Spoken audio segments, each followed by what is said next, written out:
ഇത്രയും സജീവമായിട്ട് ചരിത്രത്തെയും വർത്തമാനത്തെയും രാഷ്ട്രീയത്തെയും ജീവിതത്തെയും ഒക്കെ സജീവമായി ഉൾക്കൊണ്ടുകൊണ്ട് ഭാഷപ്പെടുത്തുന്ന വേറെ കവികളില്ല എന്നുള്ളത് തന്നെയാണ് സത്യം. ഗ്രഹാന്തരങ്ങളിലേക്ക് പോലും സഞ്ചരിക്കാൻ പറ്റുന്ന തരത്തിൽ മനുഷ്യൻ വികസിച്ചൊരു കാലഘട്ടത്തിൽ, ജീവൻ വരെ സൃഷ്ടിക്കാൻ പറ്റാവുന്ന തരത്തിലൊക്കെ ശാസ്ത്രം വികസിച്ചൊരു കാലഘട്ടത്തിലും ഗോത്ര മനുഷ്യരെ പോലെ കടിച്ചു കീറുകയും ക്രൂരമായിട്ട് പെരുമാറുകയും ചെയ്തുകൊണ്ടിരിക്കുന്ന ഒരു ലോകം, അങ്ങനെ ലോകത്തെ കൂടി നോക്കുമ്പോൾ നമ്മൾ ജീവിക്കുന്ന കാലഘട്ടം എന്ന് പറയുന്നതിനെ നമുക്ക് വളരെ ഒരു വഷളൻ കാലം എന്ന് വിളിക്കുന്നതായിരിക്കും നല്ലതെന്ന് എനിക്ക് തോന്നുന്നു. പലതരത്തിലുള്ള ബോധാവസ്ഥകൾ ഉണ്ടല്ലോ. കുറേ സമയത്തോളം നമ്മൾ കവിതയുടെ ഒരു വളരെ വ്യത്യസ്തമായിട്ടുള്ളൊരു ബോധാവസ്ഥയിലായിരുന്നു. സച്ചിദാനന്ദൻ മാഷ് ഇവിടെ അദ്ദേഹത്തിൻ്റെ കവിതകളിങ്ങനെ ചൊല്ലിക്കൊണ്ടിരുന്നപ്പോൾ ആ കവിതകൾ മാത്രമല്ല, അദ്ദേഹം എഴുതിയിട്ടുള്ള നിരവധി കവിതകളിലൂടെ സഞ്ചരിച്ച നമ്മുടെ കൗമാര യൗവന വൃദ്ധ കാലങ്ങളിലൊക്കെ ഇങ്ങനെ കടന്നു പോവുകയായിരുന്നു.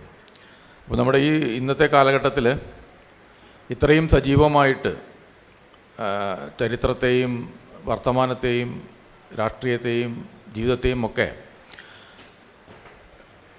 തൻ്റെ ആൻറ്റിനകൾ, ഈ ആൻറ്റിന എന്നൊക്കെ പറയാമല്ലോ, ആൻറ്റിനകൾ വെച്ചുകൊണ്ട് ഇത്രയും സജീവമായി ഉൾക്കൊണ്ടുകൊണ്ട് ഭാഷപ്പെടുത്തുന്ന വേറെ കവികളില്ല എന്നുള്ളത് തന്നെയാണ് സത്യം. അപ്പം എൻ്റെയൊക്കെ തലമുറയിൽപ്പെട്ട ആളുകളുടെ മാനസിക ബൗദ്ധിക ജീവിതത്തെയൊക്കെ ശില്പപ്പെടുത്തുന്നതിൽ വലിയ പങ്കുവഹിച്ച ഒരു മനുഷ്യൻ ആണ് ഇവിടെ ഇരിക്കുന്നത്, കവിയാണ് ഇരിക്കുന്നത്. അദ്ദേഹം ഇരിക്കുമ്പോൾ കവിതയെക്കുറിച്ചൊന്നും വലിയ കാര്യങ്ങളൊന്നും പറയേണ്ട കാര്യമില്ല, ഞാൻ പറയുന്നില്ല. അതുകൊണ്ട് ഞാൻ നേരിട്ട് കവിത വായനയിലേക്ക് കടക്കുകയാണ്. ഇവിടെ ഗാന്ധിയെക്കുറിച്ചുള്ളൊരു കവിത അദ്ദേഹം വായിച്ചിരുന്നു. ഞാനും ഗാന്ധിയെക്കുറിച്ച് ഒരു കവിത എഴുതിയിട്ടുണ്ട്. ഗാന്ധിയെക്കുറിച്ച് എനിക്ക് എപ്പോഴും തോന്നിയിട്ടുള്ള ഒരു ബിംബം, എപ്പോഴും പിണങ്ങിക്കൊണ്ടിരിക്കുന്ന ഒരു കുട്ടിയുടെ ഒരു ചിത്രം എൻ്റെ മനസ്സിൽ വരാറുണ്ട്. കാരണം ലോകത്തോടാണ് അദ്ദേഹം പിണങ്ങുന്നത്. കുട്ടികളൊക്കെ ചിലപ്പോൾ അമ്മയോട് പിണങ്ങും, അല്ലെങ്കിൽ വീട്ടിലെന്തെങ്കിലും കാര്യങ്ങളൊക്കെ പിണങ്ങിയിട്ട് ഭക്ഷണം കഴിക്കാതൊക്കെ ഇരിക്കുകയൊക്കെ ചെയ്യും. അദ്ദേഹം പിണങ്ങിയിരുന്നത് ലോകത്തോട് പിണങ്ങും. ലോകം ശരിയല്ല, ലോകം ഇങ്ങനെ പോയിക്കൊണ്ടിരിക്കുന്നു, അപ്പോൾ ലോകത്തോട് പിണങ്ങിയിട്ടും ഭക്ഷണം കഴിക്കാതിരിക്കുക, അങ്ങനെയുള്ള ഒരു കുട്ടി ഗാന്ധിയിലുണ്ടായിരുന്നു എന്ന് എനിക്ക് എപ്പോഴും തോന്നിയിട്ടുണ്ട്. അത് വെച്ചിട്ടുള്ള ഒരു കവിതയാണ്. എനിക്ക് പണ്ടേ ഗാന്ധി മൂകലക്ഷങ്ങൾ ജനിച്ചാർത്തരായി ജീവിച്ച് എങ്ങോ വ്യർത്ഥമായി ഒടുങ്ങുമീ പുണ്യഭൂമിയിൽ വന്ന് ഒറ്റ മുണ്ടുടുത്ത് അർദ്ധനഗ്നനായി നടന്നൊരു സത്യദേവനല്ല, അവധൂതനല്ല ആദർശവും. 1000 യുഗങ്ങളിൽ ഒരിക്കൽ മാത്രം നമുക്കിടയ്ക്ക് വരാറുള്ളൊരവതാരവുമല്ല. രക്തദാഹികൾ മതമേലങ്കി അണിഞ്ഞ് ആർത്തു തുള്ളുന്നൊരിടങ്ങളിൽ, ഹിംസ തന്നൊടുങ്ങാത്ത വിശപ്പിൽ ഇരുകാലിൽ മർത്യമേധങ്ങൾ തുടർന്നേ പോകുമിടങ്ങളിൽ, സോദരർ പരസ്പരം ജീവനാഡികൾ മുറിച്ചന്യരായി കലഹിച്ച് മരിക്കും അതിർത്തിയിൽ, അധികാരത്തിൻ കലിബാധിച്ച് സ്വയം മറന്നിരുകാലികൾ ഭൂമി പൊള്ളിക്കുമിടങ്ങളിൽ, സർവ്വതും തനിക്കാക്കി തീരാത്തൊരാസക്തികൾ പിന്നെയും കുതിക്കുന്ന മണ്ണിൻ്റെ ദുഃഖങ്ങളിൽ, നവഖാലിയിൽ സബർമതിയിൽ ആഫ്രിക്കയിൽ ദണ്ഡിയിൽ പോർബന്തറിൽ ചൗരിചൗരയിൽ ദുഃഖഭാണ്ഡവും പേറിക്കൊണ്ടു നടന്ന മഹാനല്ല. എനിക്ക് പണ്ടേ ഗാന്ധി ചർക്കയിൽ പരുത്തിനീൽ ചുറ്റുകൾ വിരിയിച്ച് ഉഗ്ര സാമ്രാജ്യത്വത്തെ ജയിച്ച നേതാവല്ല. ഒടുവിൽ പുത്രർ ചീറ്റിയ തീയുണ്ടകൾ നെഞ്ചത്തു ശ്രീവത്സം പോലണിഞ്ഞു വീണോനല്ല. എനിക്കു പാവം ഗാന്ധി ലോകവുമായി തെറ്റിപ്പിണങ്ങിയിരിക്കുന്ന നിത്യനാമുപവാസി, ഭക്ഷണം കഴിക്കാതെ ജലപാനമില്ലാതെ ഒറ്റയ്ക്ക് കുനിഞ്ഞിരിക്കുന്നൊരു പിണങ്ങുണ്ണി, ലോകത്തിനൊരിക്കലും ഗ്രഹിക്കാനാവാത്തതാം കാരണങ്ങളാൽ കലഹിക്കുന്ന സത്യാഗ്രഹി, ലോകത്തിന് ഒരിക്കലും ഗ്രഹിക്കാനാവാത്തതാം കാരണങ്ങളാൽ കലഹിക്കുന്ന സത്യാഗ്രഹി. എനിക്ക് പാവം ഗാന്ധി സ്വാതന്ത്ര്യോത്സവങ്ങളിൽ പങ്കുചേരാനാവാതെ തിരിഞ്ഞിരിക്കും കുട്ടി. എനിക്ക് പാവം ഗാന്ധി സ്വാതന്ത്ര്യോത്സവങ്ങളിൽ പങ്കുചേരാനാവാതെ തിരിഞ്ഞിരിക്കും കുട്ടി.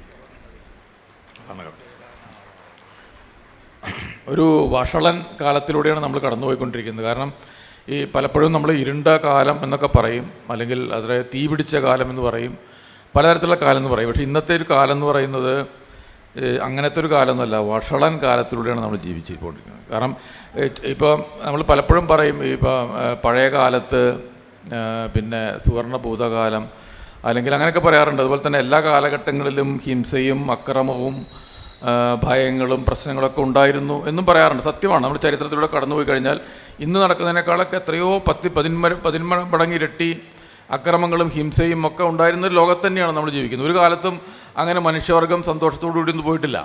പക്ഷേ ഇത്രമാത്രം നമ്മുടെ അറിവുകൾ വികസിച്ച് കഴിഞ്ഞിട്ടും, അതുപോലെ ശാസ്ത്ര സാങ്കേതിക വിദ്യ ഉൾപ്പെടെയുള്ള സംഗതികളൊക്കെ ഇത്രയും വികസിതമായി കഴിഞ്ഞിട്ടും, അങ്ങനെയുള്ളൊരു കാലഘട്ടത്തിൽ പോലും ഇങ്ങനെയുള്ള അക്രമങ്ങൾ നടക്കുമ്പോൾ ഒരു ആളും, നമ്മുടെ ലോകത്തിലെ ഏറ്റവും മഹാന്മാരായിട്ടുള്ള ലോക നേതാക്കന്മാർ, ശക്തന്മാരായിട്ടുള്ള ആളുകളൊക്കെ ഒരു വികാരവുമില്ലാതെ അവർ വളരെ നിർവികാരമായിട്ട് നോക്കി നിൽക്കുകയാണ്. കുട്ടികളുടെ കണ്ണുനീരും അവർ അതിന് പല തരത്തിൽ ന്യായങ്ങളുണ്ടായിരിക്കാം. പക്ഷേ മനുഷ്യർ എന്നുള്ള നിലയിൽ നമ്മൾ പഴയ കാലത്തും ഗുഹാമനുഷ്യരുടെ കാലത്ത് ചിലപ്പോൾ കമ്പും വടിയും അല്ലെങ്കിൽ കല്ലൊക്കെ ഉപയോഗിച്ചിട്ടുള്ള യുദ്ധങ്ങളൊക്കെ ഉണ്ടായിട്ടുണ്ടാവാം.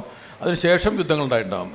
ഈ കാലഘട്ടത്തിൽ, അതായത് ഗ്രഹാന്തരങ്ങളിലേക്ക് പോലും സഞ്ചരിക്കാൻ പറ്റുന്ന തരത്തിൽ മനുഷ്യൻ വികസിച്ചൊരു കാലഘട്ടത്തിൽ, ജീവൻ വരെ സൃഷ്ടിക്കാൻ പറ്റാവുന്ന തരത്തിലൊക്കെ ശാസ്ത്രം വികസിച്ചൊരു കാലഘട്ടത്തിലും ഗോത്ര മനുഷ്യരെ പോലെ കടിച്ചു കീറുകയും ക്രൂരമായിട്ട് പെരുമാറുകയും ചെയ്തുകൊണ്ടിരിക്കുന്ന ഒരു ലോകം, അതിനേറെ നിർവികാരമായിട്ട് അതിനെ കണ്ടു നിൽക്കുന്ന ഒരു ലോകം, അതിൽ രാഷ്ട്രീയം മുതലെടുപ്പാൻ വേണ്ടി ശ്രമിക്കുന്ന അതുപോലുള്ള വളരെ നികൃഷ്ടരായിട്ടുള്ള മറ്റൊരു മനുഷ്യർ, അങ്ങനെ ലോകത്തെ കൂടി നോക്കുമ്പോൾ നമ്മൾ ജീവിക്കുന്ന കാലഘട്ടം എന്ന് പറയുന്നതിനെ നമുക്ക് വളരെ ഒരു വഷളൻ കാലം എന്ന് വിളിക്കുന്നതായിരിക്കും നല്ലത് എനിക്ക് തോന്നുന്നു.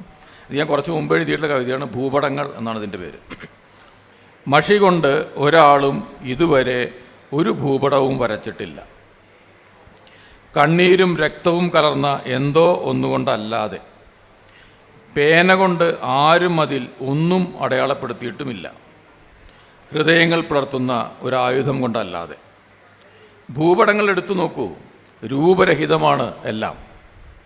ഇലകളോടോ പൂക്കളോടോ സൂര്യനോടോ ചന്ദ്രനോടോ സാദൃശ്യം തോന്നിപ്പിക്കുന്ന രൂപം അവയ്ക്കുണ്ടാവില്ല. വിണ്ടുപൊള്ളിയ പാദങ്ങൾ പോലെ, അറുത്തുമാറ്റിയ ശിരസ്സുകൾ പോലെ, നിലവിളിക്കുന്ന മുഖം പോലെ, ഇറച്ചിക്കടയിൽ തൂക്കിയിട്ടിരിക്കുന്ന മാംസത്തുണ്ട് പോലെ, കബന്ധങ്ങൾ പോലെ തോന്നും ചിലത് കണ്ടാൽ. തെറിച്ചു വീഴുന്ന ചോരത്തുള്ളിക്ക് വളരെ എളുപ്പത്തിൽ ഒരു ഭൂപട രൂപം കൈക്കൊള്ളാനാവും. പടർന്നൊലിച്ച കണ്ണീരിനും.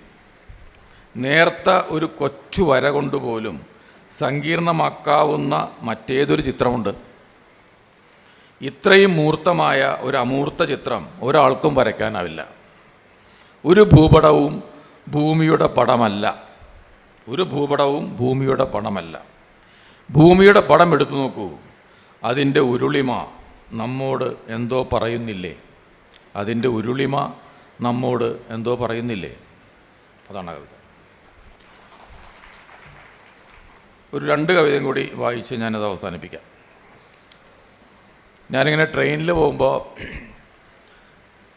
പിന്നെ ട്രെയിൻ പെട്ടെന്ന് നിന്നു. അപ്പോൾ ചോദിച്ചപ്പോൾ സിഗ്നൽ പോയി എന്ന് പറഞ്ഞു.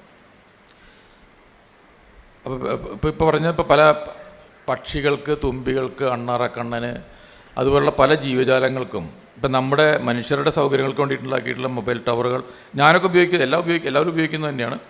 അങ്ങനെയുള്ള കാര്യങ്ങൾ കൊണ്ട് അവരുടെ സിഗ്നലും പോയിക്കൊണ്ടിരിക്കുന്നുണ്ട് എന്നുള്ളൊരു കാര്യം ഉണ്ട്. ആ ഒരു പശ്ചാത്തലത്തിൽ വന്ന ഒരു കവിതയാണ് സിഗ്നൽ എന്ന് പറയുന്ന കവിതയാണ്. കുറ്റിപ്പുറം സ്റ്റേഷന് തൊട്ടു മുമ്പായി കണ്ണൂർ എക്സ്പ്രസ് നിശ്ചലമായി. സിഗ്നൽ കിട്ടിയില്ല. ഡാലസിലുള്ള ചെറുമകനുമായി സ്കൈപ്പിലായിരുന്നു ഞാൻ. അത് കട്ടായി, സിഗ്നൽ പോയി. അപ്പുറത്ത് അപ്പോൾ കടിച്ചെടുത്ത മാങ്ങാണ്ടിയുമായി ഒരു അണ്ണാൻ മരക്കൊമ്പത്ത് അനക്കമറ്റു. അതിന് തിരിച്ചു പോകാനുള്ള സിഗ്നൽ കിട്ടിയില്ല. എരിമേഘങ്ങൾ കനൽ വിതറി കട്ട വീണ്ട പാടത്ത് തുമ്പികൾ താണു പറന്നുകൊണ്ടിരുന്നു. മുകളിലേക്ക് ഉയരാനുള്ള സിഗ്നൽ കിട്ടാതെ വറ്റിയ കുളത്തിനരികെ വെറുതെ ഇരുന്ന് മടുത്ത പൊന്മയ്ക്ക് തിരിച്ചു പറക്കാനായില്ല, സിഗ്നൽ കിട്ടാതെ. പൊടുന്നനെ മൊബൈലിൽ ചെറുമകൻ്റെ മുഖം തെളിഞ്ഞു. പൊടുന്നനെ മൊബൈലിൽ ചെറുമകൻ്റെ മുഖം തെളിഞ്ഞു. പാളത്തിലെ കണ്ണൂർ എക്സ്പ്രസ് ഇളകി. സിഗ്നൽ വന്നു. ഉയർന്നുയർന്നു നിൽക്കുന്ന മൊബൈൽ ടവറിലേക്ക് അണ്ണാറക്കണ്ണൻ ആകാംക്ഷയോടെ നോക്കി. തുമ്പിച്ചിറകുകൾ വിറച്ചുകൊണ്ടിരുന്നു. പൊന്മ വെറുതെ ഉയർന്നു താഴ്ന്നുകൊണ്ടിരുന്നു. അവരുടെ സിഗ്നൽ എന്നേക്കുമായി നഷ്ടപ്പെട്ടിരുന്നു. അവരുടെ സിഗ്നൽ എന്നേക്കുമായി നഷ്ടപ്പെട്ടിരുന്നു. ഒരു ചെറിയ കവിത കൂടി, പോസ്റ്റ്മോർട്ടം റിപ്പോർട്ട് എന്ന് പറയുന്നൊരു കവിത കൂടി വായിച്ചിട്ട് ഞാൻ ഈ പോസ്റ്റ്മോർട്ടം ചെയ്യുന്ന ഒരു ഡോക്ടർ എഴുതിയിട്ടുള്ള സംഗതി പോലെ വിചാരിച്ചാൽ മതി. ആദ്യം തലയോട്ടി തകർത്തു. തലച്ചോറ് കണ്ടു. കട്ട വിണ്ട വേനപ്പാടം പോലെ ഒരിറ്റു നനവില്ലാതെ. ആദ്യം തലയോട്ടി തകർത്തു. തലച്ചോറ് കണ്ടു. കട്ട വിണ്ട വേനപ്പാടം പോലെ ഒരിറ്റു നനവില്ലാതെ. ഗ്രീഷ്മത്തിലെ നരച്ച മേഘങ്ങൾ പോലെ ശ്വാസകോശം തൊട്ടപ്പോഴേക്കും പൊടിഞ്ഞുപോയി. ഗ്രീഷ്മത്തിലെ നരച്ച മേഘങ്ങൾ പോലെ ശ്വാസകോശം തൊട്ടപ്പോഴേക്കും പൊടിഞ്ഞുപോയി. കടക്കണക്കുകളിലെ വലിയ അക്കങ്ങൾ വന്നു തടഞ്ഞ് സിരകളും ധമനികളും അടഞ്ഞുപോയിരിക്കുന്നു. കടക്കണക്കുകളിലെ വലിയ അക്കങ്ങൾ വന്നു തടഞ്ഞ് സിരകളും ധമനികളും അടഞ്ഞുപോയിരിക്കുന്നു. ഹൃദയം പുഴുക്കുത്തേറ്റ പഴം പോലെ ചീഞ്ഞിരുന്നു. കരളിൻ്റെ സ്ഥാനത്ത് ഒരു പിടി പഴകിയ വൈക്കോൽ. കരളിൻ്റെ സ്ഥാനത്ത് ഒരു പിടി പഴകിയ വൈക്കോൽ. മണൽ വന്നടിഞ്ഞ് ചുരുങ്ങിപ്പോയ നീർച്ചാലുകൾ പോലെ കാണപ്പെട്ടു കുടലുകൾ. മണൽ വന്നടിഞ്ഞ് ചുരുങ്ങിപ്പോയ നീർച്ചാലുകൾ പോലെ കാണപ്പെട്ടു കുടലുകൾ. പ്രാചീനമായ ഒരു കലപ്പ കണക്കെ ആയിരുന്നു നട്ടെല്ല്. പ്രാചീനമായ ഒരു കലപ്പ കണക്കെ ആയിരുന്നു നട്ടെല്ല്. കാലടികൾ നോക്കേണ്ട കാര്യമില്ലെങ്കിലും നോക്കി. ചളിയിൽ വരമ്പുകളിൽ നിന്ന് ദീർഘമായ സമരപ്രയാണങ്ങളിൽ നടന്നു തേഞ്ഞ് പൊട്ടിപ്പൊളിഞ്ഞ് മരവിച്ച മൺകട്ടകൾ പോലെയാവാം. കൂടുതൽ പരിശോധിക്കാൻ എന്തിരിക്കുന്നു? വേഗത്തിൽ തുന്നിക്കെട്ടി. ഏറ്റുവാങ്ങാൻ ആരുമില്ലാകിയാൽ ഗംഗയ്ക്ക് വിട്ടുകൊടുത്തു. ഏറ്റുവാങ്ങാൻ ആരുമില്ലാകിയാൽ ഗംഗയ്ക്ക് വിട്ടുകൊടുത്തു. നീട്ടി വലിച്ച് എഴുതാനൊന്നുമില്ല. മരണകാരണം കൃഷി. നന്ദി.